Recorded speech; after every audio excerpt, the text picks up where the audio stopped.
நன்மை செய்கிறவரே உம்மை ஸ்தோத்திரிப்போம் என்று இந்த புதிய நாளிலே நாம் தொடங்குவோம். ரோமர் 12:21 நாம் வாசிப்போது, நீ தீமையினாலே வெல்லப்படாமல் தீமையை நன்மையினாலே வெல்லு என்று சொல்லி அங்கே பார். நம்முடைய சத்துருக்கள்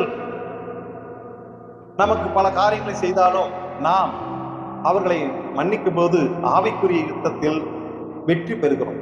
நமக்கு சத்துருக்கள் அதிகமாய் வரும்போது அவர்களோடு நாம் யுத்தம் பண்ணாமல் அவர்களை மன்னிக்க வேண்டும்.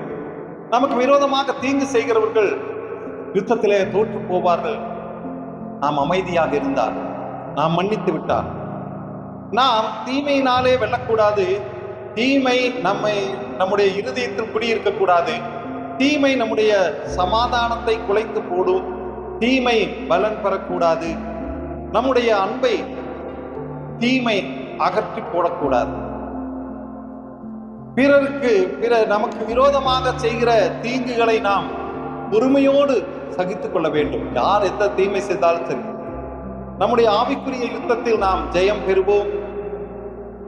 ஜாக்கிரதையாக சகித்துக் கொள்ள வேண்டும்.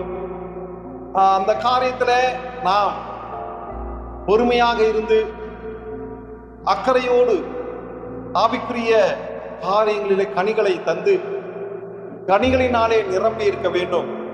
நம்மை மற்றும் மற்றவர்களை மன்னிக்க நாம் பக்குவப்படுவோம். தீமையினால் அல்ல, நன்மையினால். தீமைக்கு தீமை செய்யாமல் நன்மை செய்கிறவரை நாம் தொழுது கொள்வோம். கர்த்தர் நம்மை ஆசீர்வதிப்பாராக.